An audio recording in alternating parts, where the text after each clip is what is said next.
Hello students, हमारा आज का टॉपिक है ओम का नियम। ओम जो है वो जर्मन के वैज्ञानिक थे। उनका पूरा नाम जॉर्ज साइमन ओम था। 1827 में उन्होंने यह नियम दिया था और ओम का नियम है धारा एवं विभवांतर के बीच संबंध बताता है। ये क्वेश्चन पूछ लिया जाता है कि ओम का नियम किसके बीच संबंध बताता है? धारा और विभवांतर के बीच ये संबंध को बताता है। ओम ने अपना नियम एक्सपेरिमेंट के बेस पे दिया था। उन्होंने एक प्रयोग किया था और उसके बाद ये एक्सपेरिमेंट उन्होंने दिया था। तो हम अब देख लेते हैं कि क्या एक्सपेरिमेंट उन्होंने किया था। ये हम एक एक्टिविटी से समझेंगे। क्रियाकलाप है, ये आपकी एनसीईआरटी की बुक में भी दिया हुआ है और ये क्रियाकलाप एग्जाम में पूछा भी जाता है। इसका सर्किट डायग्राम आपने एक तो ध्यान से देखना है। सर्किट डायग्राम के बाद क्या निष्कर्ष निकला, हमें वो चीजों पे भी ध्यान देना है। ऑब्जर्वेशन और निष्कर्ष। तो सबसे पहले हम इसका जो सर्किट डायग्राम यानी कि विद्युत इसका आरेख जो बना हुआ है, विद्युत परिपथ आरेख, इसको समझते हैं। इसके अंदर यहाँ पे सेल है। एक सेल जो है इसमें 1.5 वोल्ट का विभवांतर है। तो यहाँ पे 4 सेलों को आपस में कनेक्ट किया हुआ है, एक बैटरी बन गया है। उसके बाद यहाँ पे संयोजी तार है। ये एक चालक यहाँ पे दिखाया गया है जो पॉइंट ए और बी के बीच में जुड़ा हुआ है। इस चालक के श्रेणी क्रम में एमीटर जुड़ा हुआ है और प्लग जुड़ा हुआ है। साथ में यहाँ पे वोल्ट मीटर जोड़ा हुआ है जो कि पार्श्व क्रम में है। वोल्ट मीटर का धन सिरा बैटरी के धन सिरे की तरफ है, ऋण सिरा बैटरी के ऋण सिरे की तरफ है।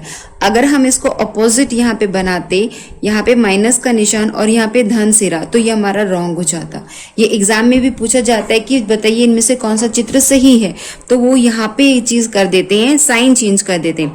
ऐसे ही एमीटर का भी आप देखोगे कि जो धन सिरा है बैटरी के धन सिरे की तरफ है और जो ऋण सिरा है वो ऋण सिरे की तरफ है। अगर यहाँ पे भी साइन अपोजिट हो जाते हैं, इधर धन की तरफ ऋण और ऋण की तरफ धन, तो वो हमारा डायग्राम गलत हो जाएगा। अब इसके बेसिस पे हमने यहाँ पे एक टेबल बनाई है। इस टेबल में हम क्या चीज लिखेंगे कि परिपथ में जुड़े हुए सेलों की संख्या। हमने एक सेल जोड़ा है, 2, 3 या 4 जो सेल जोड़े हुए हैं। फिर उसके बाद आई का मान कितना निकला। आई का मान हमें पता चलेगा एमीटर से। जो भी एमीटर में रीडिंग आएगी वो हम आई के मान वाली टेबल में लिखेंगे और जो वोल्ट मीटर में रीडिंग आएगी वो हम लिखेंगे वी वाली टेबल में। उसके बाद हम इनका अनुपात निकालेंगे V बटे में I। तो चलिए अब हम इस क्रियाकलाप को समझ लेते हैं। सबसे पहले हम क्या करेंगे, अपने इस सर्किट को, अपने इस परिपथ को सिर्फ एक सेल से ही जोड़ेंगे। डॉटेड लाइन क्या दिखा रही है कि मैं इसको चेंज कर सकती हूँ, सेलों की संख्या को चेंज किया जा सकता है। तो यहाँ पे बाकी चीजों को इग्नोर करना है। हमने फर्स्ट क्या किया, सेलों को एक ही संख्या से जोड़ा, तो एक संख्या जोड़ी। जैसे ही हमने यहाँ पे स्विच ऑन हुआ हमारा, यहाँ पे क्या होगा, करंट बहना शुरू कर देगा। तो एक सेल जोड़ने पर यहाँ पे कितना वोल्ट मीटर में रीडिंग आया वो हमने यहाँ पर लिख लिया और जो एमीटर में रीडिंग आई वो आई की टेबल में लिख ली। और फिर हमने उसका निकाला अनुपात V बटे में I, यानी कि 1.5 डिवाइडेड बाई 3 और हमारी वैल्यू आई 0.5 एम्पियर। सॉरी, अभी इसमें यूनिट नहीं है, वो मैं आपको बाद में बताऊंगी। हमारी वैल्यू आ रही 0.5। सेकेंड कंडीशन में अब हम क्या करेंगे, इसको 2 सेल से जोड़ेंगे। एक सेल का वायर हटा देंगे और जो हमारा कनेक्शन है वो कितने सेल से हो जाएगा, 2 सेल से हो जाएगा। तो जब सेलों की संख्या 2 है, फिर हम रीडिंग लिखेंगे, एमीटर में रीडिंग कितनी आ रही है, वोल्ट मीटर में रीडिंग कितनी आ रही है, फिर इसका भी अनुपात निकाल लेंगे। थर्ड कंडीशन में हम अब 3 सेलों से जोड़ेंगे और ऐसे ही फिर बाद में 4 सेल से जोड़ के हम इस एक्सपेरिमेंट को पूरा करेंगे और हर कंडीशन में हम रीडिंग्स नोट करते जाएंगे। नोट करने के बाद यहाँ पर हमने देखा कि जो हम अनुपात निकाल रहे हैं V बटे में I वो समान आ रहा है। 0.5 ये जो रीडिंग है ये सपोज की हुई है, मानी हुई है। तो अगर हम एक्चुअल रीडिंग भी देखते हैं तो लगभग वो सेम रीडिंग आती है हर कंडीशन में। सिर्फ कंडीशन क्या होनी चाहिए, टेम्परेचर चेंज नहीं होना चाहिए, तापमान जो है वो स्थिर होना चाहिए। ओम ने भी ऐसा ही किया था।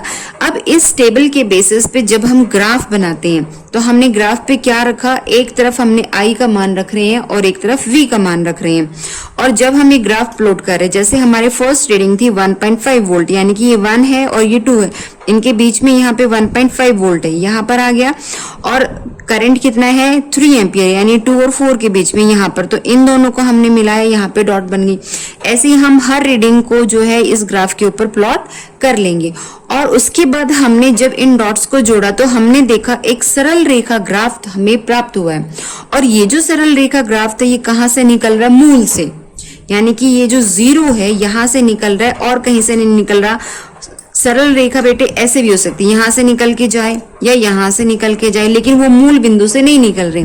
ये वाला ग्राफ कहाँ से निकल रहा है? मूल बिंदु से। तो ओम ने इस ग्राफ के बेसिस पे क्या कंक्लूजन निकाला कि जब भी v बटे में i इस नियतांक का हम ग्राफ प्लॉट करते हैं तो वो एक सीधी सरल रेखा आता है। ठीक है, एक सीधी सरल रेखा ग्राफ आता है क्योंकि इनकी वैल्यू कैसी फिक्स है, नियतांक है। और इस ऐसा कब होता है? इससे क्या कंक्लूजन निकाला? सरल रेखा ग्राफ केवल तभी प्राप्त हो सकता है जब दो राशियां एक दूसरे के समानुपाती हों, और यहाँ पे वो दो राशि क्या है? i और v। ठीक है, एक बार मैं दोबारा बता देती हूँ। सरल रेखा ग्राफ यदि मूल बिंदु से निकल रहा है तो इसका मतलब है कि जो दो राशियां हमने ली हैं वो एक दूसरे के समानुपाती है। इसको हम इस तरीके से दिखाते हैं। ठीक है, जो समानुपाती है यानी कि v जो है वो i के समानुपाती है, यानी जितना विभवांतर हम देंगे उतनी ही विद्युत धारा उस परिपथ में से बहेगी। एक सेल जोड़ा है तो उतनी धारा बहेगी, दो हैं तो उस बढ़ जाएगी। इस तरीके से हमने कंक्लूजन निकाला। तो ओम ने इस पूरे एक्सपेरिमेंट के बेस पे जो है अपना नियम दिया था, और ओम का नियम क्या कहता है? स्थिर ताप पर, ये चीज आपको नोटिस करनी है, टेम्परेचर चेंज नहीं होना चाहिए, स्थिर ताप होना चाहिए। अगर हम टेम्परेचर चेंज करेंगे तो हमारी रीडिंग्स भी चेंज हो जाती हैं। तो स्थिर ताप पर जो v है वो i के समानुपाती है। इसका क्या मतलब है? जो विभवांतर है वो धारा के समानुपाती है। और जब हम ये समानुपाती का चिन्ह हटाकर बराबर का निशान लगाएंगे तो हमें इस साइड एक नियतांक की वैल्यू रखनी पड़ती है। ये अपने 9th क्लास में भी पढ़ा होगा फिजिक्स में। जब भी हम समानुपाती का साइन हटा के इक्वल्स टू लगाते हैं तो हमें एक वैल्यू रखने पड़ेगी, और वो यहाँ पर हमने रखी है r। इस r को हम बोलते हैं प्रतिरोध। तो हमारा फॉर्मूला बन जाएगा v बराबर आर आई, या फिर हम इसको लिख सकते हैं v equals to I R. यहाँ पर v विभवांतर है, I जो है वो धारा है, R जो है ये प्रतिरोध है, एक स्थिरांक है। और ये R का मान कहाँ से आया? यहाँ से आया। जो V बटे में I है ये क्या होता है? ये R है। ये जो वैल्यू फिक्स आ रही है, नियतांक आ रही है, इसको हम निरूपित करेंगे R से। ये जो R की वैल्यू ग्राफ से भी निकालने को आ जाता है, बोर्ड एग्जाम में क्वेश्चन आया हुआ है। तो अगर आप टेबल से निकालोगे तो इस तरीके से, ग्राफ से देखो हम कैसे निकालते हैं। ग्राफ जो है R का, अब इस फॉर्मूले को अगर हम चेंज करके लिखें तो R बराबर क्या हो जाएगा? ये I यहाँ पे गुना था, उस तरफ जाके भाग हो जाएगा, तो हमारा फॉर्मूला बन जाएगा R बराबर V बटे में I। तो ये V बटे में I इस तरीके से निकाल सकते हो, या फिर जो ग्राफ की ढलान है उससे हम R का मान निकाल सकते हैं। ग्राफ की ढलान देखो क्या होती है, हम कोई भी दो रीडिंग चूज कर लेते हैं, कोई भी दो। सपोज मैंने जो है यहाँ पे रीडिंग चूज की है सेकेंड और थर्ड वाली, यानी कि जब हमारा I का मान 6 था और v का मान कितना है? 3, तो एक ये पॉइंट हो गया। तो यहां से मैंने इसको डॉटेड लाइन से निशान बना लेती हूं। ठीक है, i का मान 3 है, i का मान 6 है और v का मान 3 है। दूसरी नेक्स्ट रीडिंग क्या आती है? यहाँ पर i का मान जो है वो है 9। i का मान कितना है? 9 यहां पर जा रहा है, और जो v का मान है वो है 4.5 है। तो ये जो एरिया है इससे हमें, इस एरिया से इसको निकालना है। और ये कैसे निकालेंगे? हम इनका डिफरेंस निकालेंगे। डिफरेंस कैसे निकाला? 9 माइनस 6 करा तो हमने क्या आ गया यहाँ पे? 3, यानी कि ये 3 है। और यहाँ पे रीडिंग हमारी कौन कौन सी? 4.5 और 3। तो 4.5 और 3 में से हमने इसको माइनस किया तो हमारा आ गया 1.5। तो इसको हम बोलते हैं ग्राफ की ढलान। ठीक है, इसको मैं यहाँ पे समझा देती हूँ कैसे हमने निकाला रीडिंग। जो R का मान हम कैसे निकालेंगे? ग्राफ की ढलान से। तो हमारा ग्राफ क्या हो जाएगा? यहाँ पे रीडिंग आप माइनस करोगे, फॉर्मूला हमारा क्या है? V बटे में I। तो V हम ऊपर रख लेते हैं। V हमारा कितना है? 4.5 माइनस में 3, और नीचे क्या है? I हमारा कितना है? 9 माइनस में 6, यानी कि हमारा जो है कितना आ जाएगा? 4.5 माइनस 3 करेंगे तो 1.5, और बटे में 9 में से 6 माइनस किया तो 3, और हमारी वैल्यू कितनी आ जाएगी? 0.5। ठीक है, तो R का मान हमारा ग्राफ से निकाला तब भी 0.5 आया, और यहाँ रीडिंग से निकाल रहे हैं तब भी 0.5। तो दोनों तरीके से आपको वैल्यू निकालनी आनी चाहिए। तो इससे हमें R का मान पता चल गया। ये जो R है इसे हम बोलते हैं प्रतिरोध। ये मैं तुम्हें आने वाली वीडियो में समझाऊंगी। इसका SI मात्रक होता है ओम। ठीक है, तो अभी के लिए इतना ही काफी है। नेक्स्ट अब देखो, हमने इस फॉर्मूले को चेंज किया। यहाँ से हम इस एक फॉर्मूला, हम तीन इसमें आप देखोगे राशियां हैं, एक v है, एक i है, एक r है। अगर हमें v निकालना है तो क्या करेंगे, i और r को गुना कर देंगे।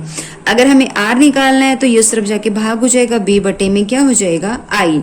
और अगर तीसरा हमें i का मान निकालना है तो हमारा हो जाएगा v बटे में r। ठीक है, अब इस पे बेस्ड कुछ क्वेश्चंस पूछे जाते हैं। इससे हमें क्या पता लग रहा है, v यहाँ पर i क्या है, धारा, और ये जो धारा है ये दो कारकों पे निर्भर है, विभवांतर और प्रतिरोध। तो ये क्वेश्चन पूछ लिया जाता है कि धारा किन किन कारकों पर निर्भर है, तो वो है हमारे I जो है किस किस पे निर्भर है, V और R, यानी विभवांतर और किस पे निर्भर है, प्रतिरोध पे। तो चलो हम इसको समझ लेते हैं। सबसे पहले हम जो है I और V, ये हमारा है I बराबर V। ठीक है, I जो है किसके समानुपाती, V। ऊपर वाला है तो सामने वाला समानुपाती होता है, तो इसको मैं ऐसे भी लिख सकती हूँ, I समानुपाती V। अब देखो बेटे क्या होगा, यदि हम विभवांतर को डबल कर देंगे, यानी कि 2V किया मैंने, तो I जो है वो भी कैसे हो जाएगा, 2 गुना। यानी अगर हम विभवांतर को 2 गुना बढ़ा रहे हैं तो I भी कितना बढ़ेगा, 2 गुना। लेकिन अगर मान लो मैंने विभवांतर को आधा कर दिया, हाफ कर दिया, V को कितना कर दिया, हाफ, तो जो हमारा विद्युत धारा है वो भी कितना हो जाएगा, हाफ। इसका मतलब ये समानुपाती है। अगर हम V का मान बढ़ा रहे हैं तो I का भी बढ़ेगा, V का कम कर रहे हैं तो I का भी कम हो जाएगा। दूसरा हम देखते हैं कि ये प्रतिरोध के ऊपर किस प्रकार निर्भर करती है। तो यहाँ पे हम देखेंगे I बराबर 1 बटे में R। समानुपाती के बाद हमने 1 बटे में R क्यों लिखा, क्योंकि हमारा फॉर्मूला क्या था, V बटे में R, तो ये नीचे आ रहा है, इसलिए हम इसको क्या लिखेंगे, I बराबर V बटे में R। अब हमारे पास फर्स्ट कंडीशन है कि अगर हमने R को 2 गुना कर दिया, बटे में है, यहाँ पे सिंगल R है, तो इसको हमने क्या कर दिया, 2 गुना कर दिया। इसको हमने क्या कर दिया, R जो था उसको 2 गुना कर दिया, तो I के ऊपर क्या प्रभाव पड़ा, एज अ होल I देखोगे आप वो कितना हो रहा है, हाफ। R को 2 गुना करने पर, R को 2 गुना करने पर I में क्या परिवर्तन हुआ, वो आधा हो गया, यानी प्रतिरोध बढ़ा दिया तो धारा कम होगी। ऐसे ही अगर हम इसको आधा कर दें, यानी कि प्रतिरोध को आधा किया, मीन्स R बटे में 2, आधा तो ऐसे ही होगा ना, R बटे में 2, ये 2 ऊपर चला जाएगा, ऊपर चला जाएगा तो हमारी वैल्यू क्या बन जाएगी, 2/R। अब देखो I में क्या चेंज आया, जो विद्युत धारा वो कैसे होगी, डबल। ठीक है, ये कैसे हो गई, डबल। यानी कि अगर हम प्रतिरोध को आधा करते हैं तो विद्युत धारा जो है वो 2 गुना हो जाती है। तो इससे हमने क्या कंक्लूजन निकाला कि जो विद्युत धारा है वो विभवांतर के तो समानुपाती है, यानी कि डायरेक्टली प्रोपोर्शनल है। एक को बढ़ाएंगे दूसरा अपने आप बढ़ेगा, लेकिन प्रतिरोध के व्युत्क्रमानुपाती है। व्युत्क्रमानुपाती मीन्स इनमें उल्टी रिलेशनशिप है। अगर आप एक चीज को बढ़ा रहे हो तो दूसरी कम हो जाएगी, और एक को अगर तुम कम कर रहे हो तो दूसरी बढ़ जाएगी। तो ये क्वेश्चन पूछ लिए जाते हैं। आई होप ये आपको क्लियर हो गए। तो ये तो था ओम का नियम, इसको आप ध्यान से पढ़ना कि ओम के नियम का परीक्षण कैसे किया गया था। उसके बाद हमने ऑब्जर्व क्या किया, यानी कि हमने क्या प्रेक्षण किया। प्रेक्षण ये किया कि V बटे I का मान जो है वो एक नियतांक आता है, और जो इसका ग्राफ बनाते हैं वो एक सीधी सरल रेखा आता है जो मूल बिंदु से होकर गुजरता है। तो ये प्रेक्षण था, ये ऑब्जर्वेशन थी।